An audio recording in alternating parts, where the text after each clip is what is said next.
요한복음 17장은 보통 예수님이 이제 돌아가시기 직전에 마지막 만찬석상에서 행하신 기도로, 특별히 대제사장적 기도로 하신 기도다, 이렇게 우리가 요한복음 17장을 특별하게 기억하고 있습니다. 여기에는 아주 중요한 내용이 오늘 본문에 3개가 나오는데 17장 전체가 그렇습니다마는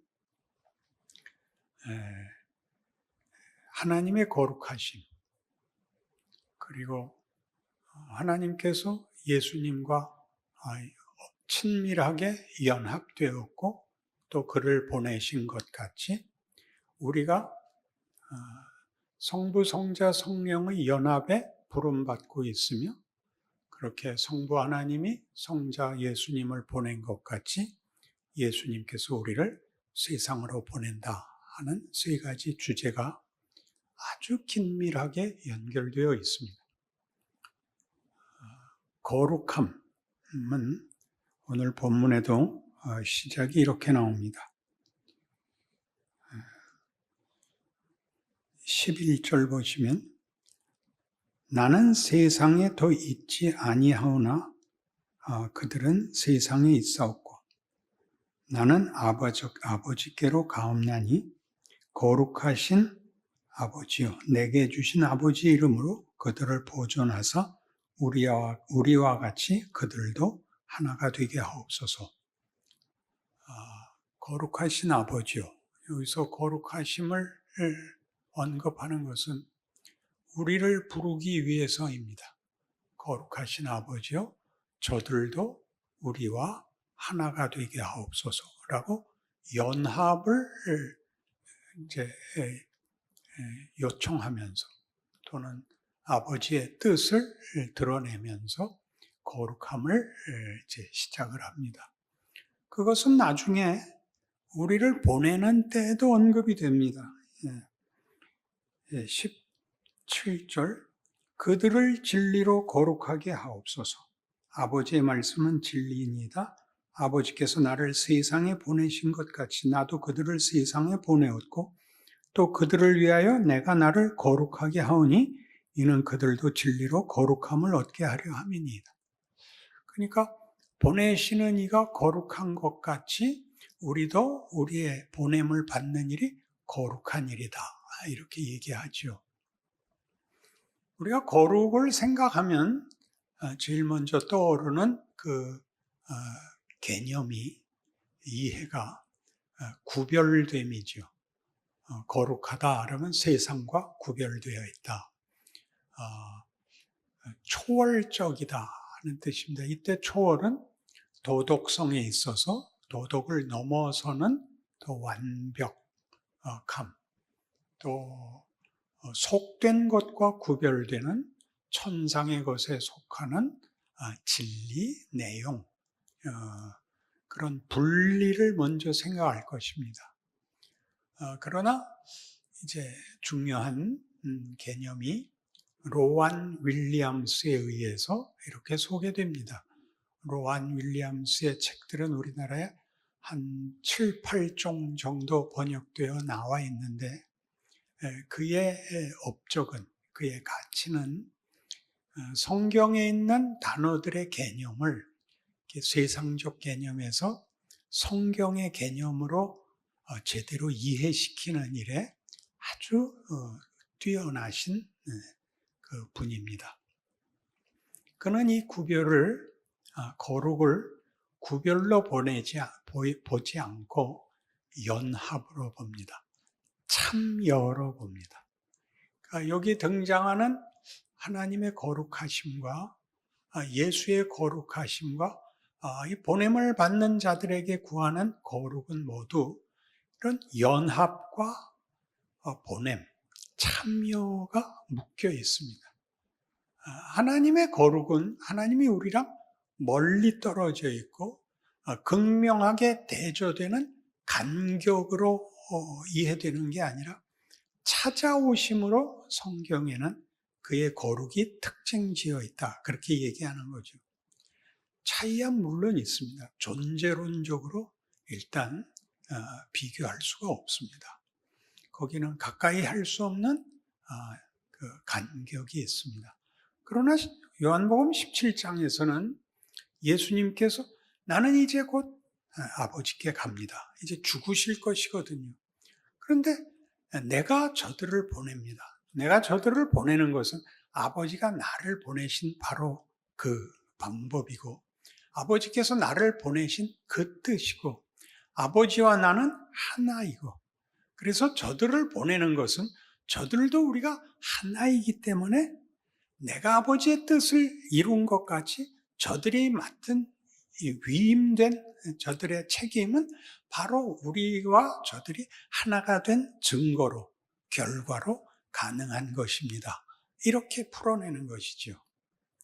그러니까 우리는 신앙이 거룩하고 완벽한 것을 구하는 것과 그래서 책임과 임무로 이렇게 구별되이 생각하는 것과 달리 우리가 가진 이 세상에서의 남은 생애는 예수님의 성육신처럼 그때 그는 아버지를 드러내고 아버지의 뜻을 행하러 왔고 그것이 말하자면 아버지의 뜻인 거룩한 뜻이라는 것을 우리에게 연결시켜 주셔서 우리의 생애와 우리의 존재가 이런 일을 하는 것이 하나님과 연합되었기 때문에 가능한 일이며 그리고 아버지께서 기꺼이 기쁘심으로 그의 아들을 보내어 영광을 받으신 것 같이 우리가 받은 위임은 아버지의 영광이요 우리의 영광이다. 그렇게 얘기하는 셈입니다. 만만치 않죠? 그러니까 우리의 신앙 이해는 아무래도 세상적인 이해, 논리에 더 많이 우리가 익숙하기 때문에 이렇게 하나님께서 우리에게 할 일 다 하셨으니까 우리가 하나님께 이런 일을 갚자 하는 개념으로 되어 있는데 성경에서는 그렇게 얘기하지 않고 생명이란 비가 오면 자란다. 해가 나면 자란다. 씨를 심으면 싹이 난다 하는 식으로 유기적인 관계와 유기적인 질서를 우리에게 가르치는 셈입니다. 그래서 여기 14절, 16절을 보시면 둘 다 14절부터 보죠. 내가 아버지의 말씀을 그들에게 주어 싸움에 세상이 그들을 미워하여 싸우니 이는 내가 세상에 속하지 아니함 같이 그들도 세상에 속하지 아니함을 인함이니이다. 그들은 세상에 속하지 않았습니다. 그래서 그들은 거룩해야 합니다. 여러분 우리는 세속에서 구별되는 죄와 구별되는 이런 생각을 우선적으로 할 수밖에 없죠. 16절 내가 세상에 속하지 아니함 같이 그들도 세상에 속하지 아니하여 싸움나이다. 그럼 예수님이 세상과 구별되면 그의 성육신은 뭐란 말이냐 이렇게 되죠. 그는 세상에 오셨고 죄인을 구하러 오셨고 죄인 취급을 받으신 우리가 지금 로안 윌리엄스에 의해서 도움을 받은 이 개념 거룩은 하나님의 참여다. 찾아오심이다. 동일시하심이다. 라는 그런 개념에서 보자면 이런 일들이 세상에 속하지 아니었다는 것 단순히 성속을 구별하여 거룩함을 이런 반대급부로 생각하는 대조와 달리 훨씬 적극적인 의미에서 하나님이 그 아들을 보내신 것 같이 우리들을 보내심에 우리가 세상 안에서 성자 예수님의 역할을 잇고 그 지위를 성삼위 하나님의 교제와 연합의 지위로서 그런 대접을 받고 있다라고 생각한다면 우리가 세상에 들어갔을 때 세상에 못 볼 꼴들에 대하여 말이 안 되는 것들에 대하여 하나님께서 저걸 고치고 저걸 회복하고 저걸 재창조하시고 은혜를 베풀고 권능으로 창조를 완성하겠다라는 뜻으로 세상을 바라보게 되죠. 그렇죠? 여러분 보고 늘 웃으라는 얘기도 아니고 늘 낙관적으로 생각하라는 얘기도 아니고 그런 식의 어떤 처세술같이 기술적 어떤 캐치프레이즈 같이 이렇게 단편적인 구호로 신자된 삶을 영위하고 힘을 얻는 것이 아니라 전체적인 안목에서 존재론과 운명론과 세계관에서 그것을 하나님의 심판이라고 끝날 세계가 그 과정 속에 어떻게 하나님이 그 심판을 완성하심에 있어서 은혜와 영광을 받으시기에 충분하신 개입과 관여와 일하심이 있는가 라는 것을 발견해야 되는 것입니다. 진리로 저들을 거룩하게 하옵소서. 내가 저들을 보냅니다. 저들은 세상에 속하지 아니하였습니다. 저들은 우리와 하나입니다. 그렇지 않습니까? 우리와 하나입니다.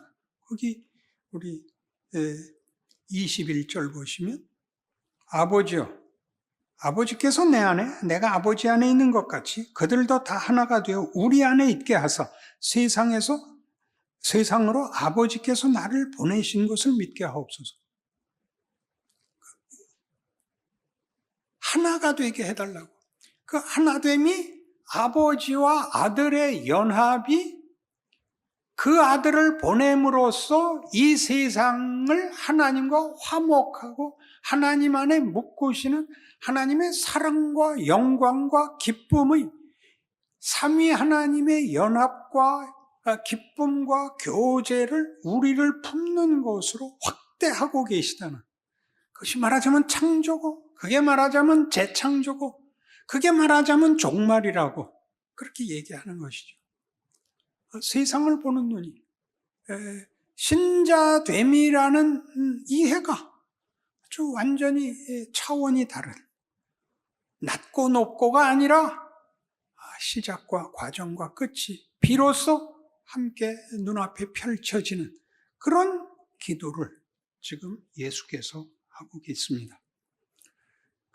우리가 삼위일체라는 말을 자주 듣지만 우리로서는 어떻게 성부 하나님과 성자 하나님과 성령 하나님이 동등하시면서 하나인가 하는 문제에 많은 신학자들도 어려움을 겪고 있고 우리 신자들에게도 만만치 않은 이해인데 그저 모르겠다로 넘어가죠. 뭐 하여튼 끝까지 알 필요 없다 이렇게 되는데, 성경이 하고 싶은 얘기는 이겁니다.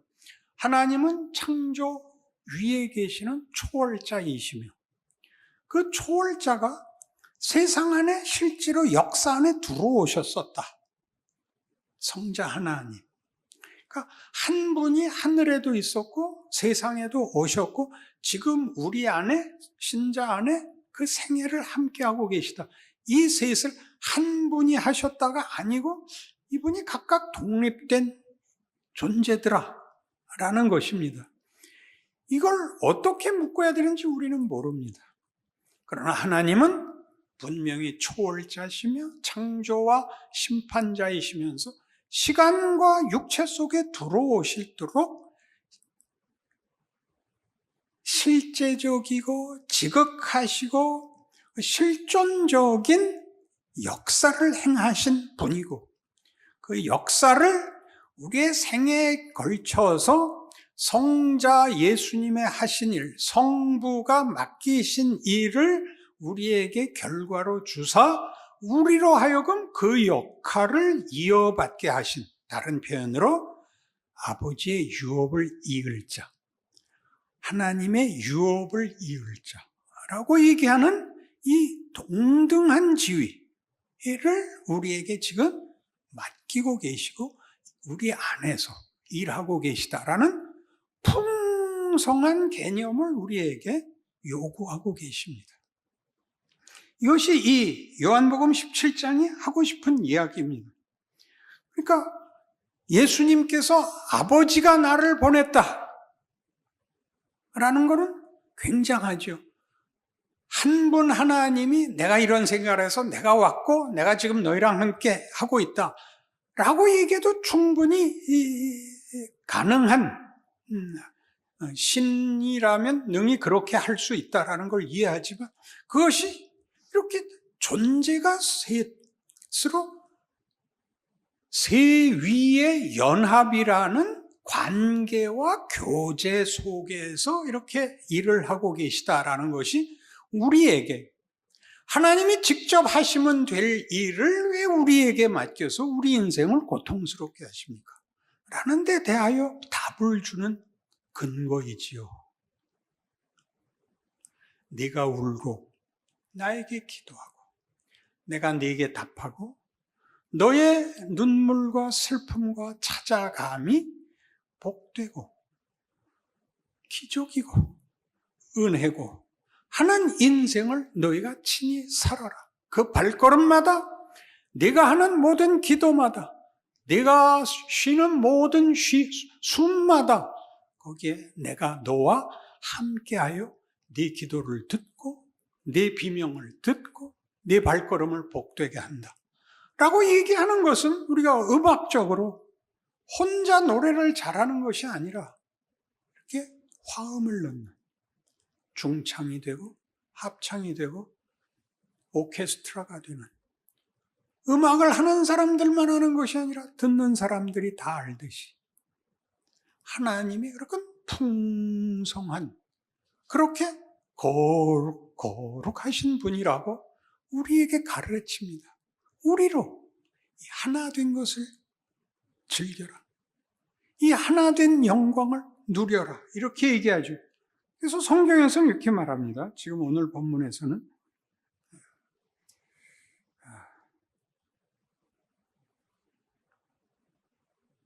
10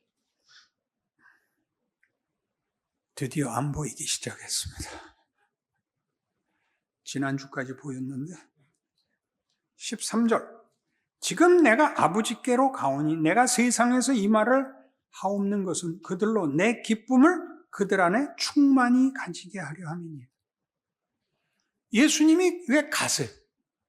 예수님이 떠나면 손해고 우리는 목자 잃은 양같이 될 거라고 생각하는데 예수님은 그렇게 생각지 않고 이제 내가 씨를 심었고 싹이 났다. 이제 나는 내 할 일 했고 너희가 이제 내 역할을 너희가 친히 실제로 해볼 수 있게 되었다. 이렇게 하는 것은 아버지의 거룩하심과 나의 기쁨이 너희 것이 되게 하기 위해서이다. 이렇게 얘기합니다. 놀랍지 않습니까? 여러분, 우리의 생애는 만만치 않은데 성경이 하는 얘기대로 하자면 이것은 하나님이 그의 피조물인 우리 인간들에게 주신 그분의 기쁘신 뜻이고 그분의 놀라운 지혜고 그분의 정말 구별적으로 우리가 상상할 수 없이 거룩하신 그분의 모습입니다.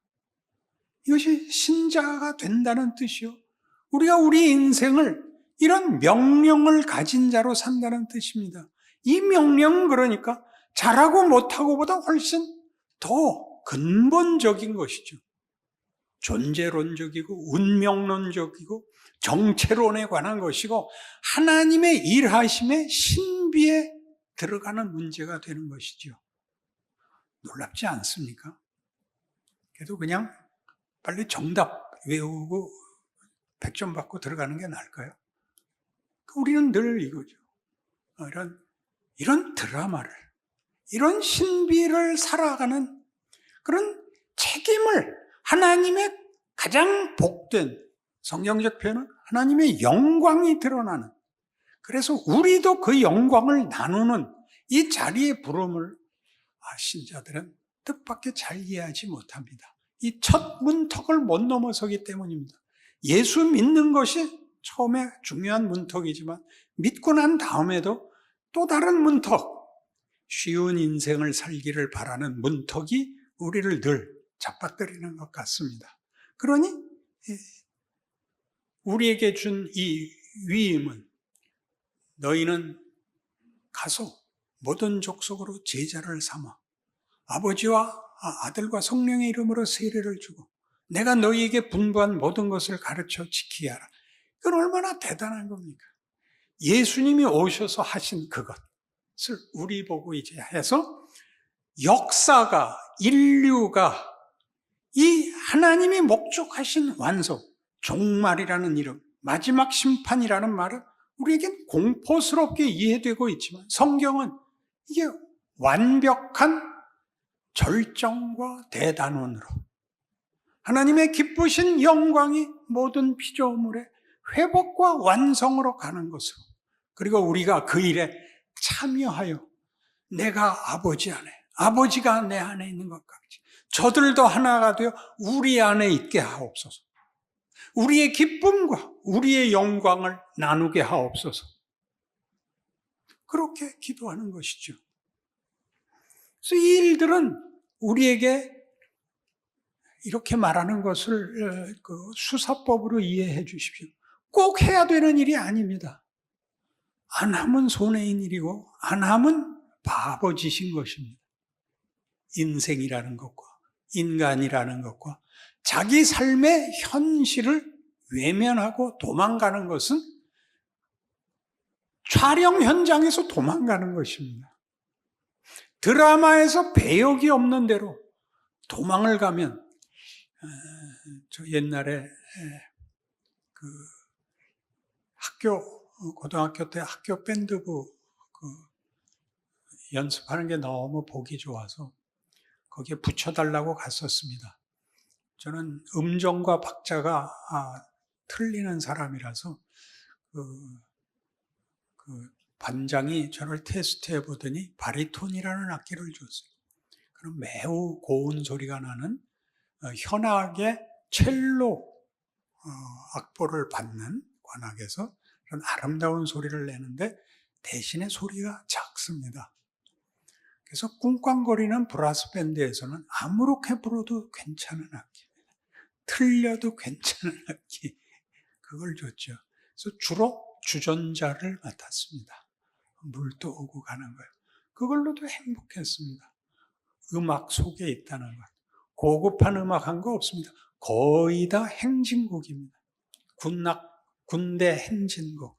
꿍꽝거리는 4분의 4박자, 워카, 그 소리 나는 그런 닻을 올리며, 또 해병대 행진곡, 이런, 거친 음악들만 했지만, 함께 하는 것을 제가 그때, 그 기쁨을 알았던 것 같습니다.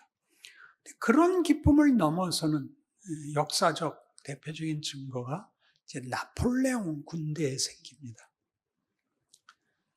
나폴레옹이 유럽을 거의 다 독점했을 때 그 유럽의 여러 나라들이 가장 놀란 것이 왜 나폴레옹 군대의 군인들은 이렇게 용감한가? 그것이 큰 의문점이었다고 합니다. 그때까지만 해도 중세를 이어오면서 근대로 이르는 막바지에 서구는 귀족과 일반 민간으로 2등분되어 있었죠. 그래서 귀족은 상류사회를, 지배층을, 또 일반 백성들은 하류층, 노동계급과 피지배층이 되었습니다. 그래서 군대도 귀족 자손이 가면 장교고, 시작부터 일반 백성들이 가면 사병인 것입니다. 그래서 전쟁 중에 특별한 공훈을 세워도 귀족은 제대로 된 포상을 받아서 진급하고 사병은 진급이 장교가 될 수 없었답니다.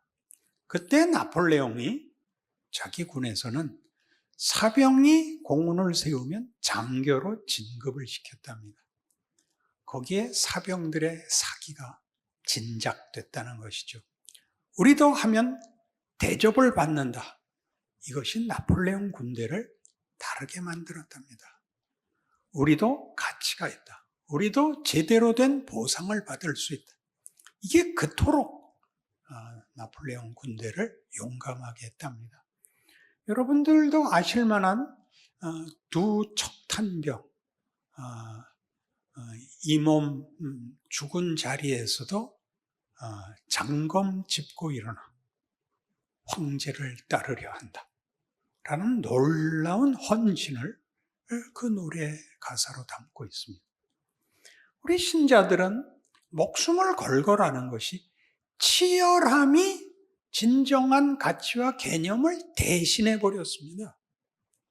그러니까 이렇게 이제 이것도 지나간 시대의 것이지만 조금 확인해야 될 것이 금식, 철야 같은 진정성을 우리가 충분히 납득하지만 그런 그냥 명분이고 하나의 구호이지 내용 자체로는 없고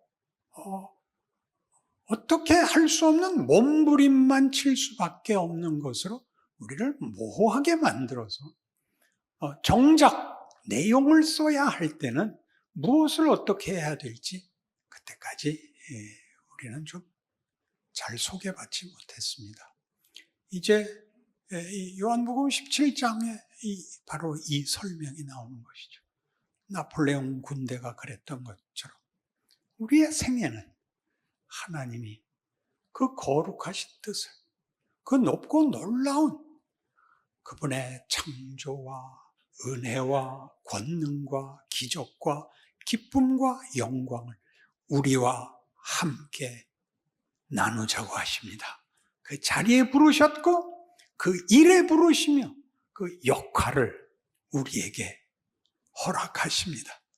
이 인생을 살아내신다면 여러분에게 고단한 인생이 우리가 알고 있던 이해로는 이해되지 않았던 모순들이, 원망들이 풀리고 여러분 마음에 깊은 순종과 기대가 여러분의 존재와 삶과 이해와 인내와 기쁨을 아무도 뺏을 수 없다는 그런 자신과 순종 속에서 살아내게 하실 줄로 믿습니다. 기도하십시다. 하나님 아버지, 우리를 귀히 여기시며 우리에게 하나님을 아버지라 부르라 하시고 우리를 내 자녀라 하시고 내가 어찌 너희를 잊겠느냐? 내가 내 아들을 주어 부른 너희가 어찌 세상의 무엇으로 너희들과 나를 가를 수 있겠느냐? 너희의 인생과 운명이 어찌 호락호락 쉽게 포기되겠느냐? 너희는 내 의지와 기쁨과 내 소망이니라 하는 말씀 안에 오늘 섰습니다. 그러니 이 자리로부터 시작하여 우리의 생애 내내 이 영광과 기쁨과 이 자랑을 누리는 우리의 신앙생활, 하나님의 자녀라는 이름의 정체성을 가지는 명예로운 존재가 되게 하여 주시옵소서. 예수님 이름으로 기도합니다. 아멘.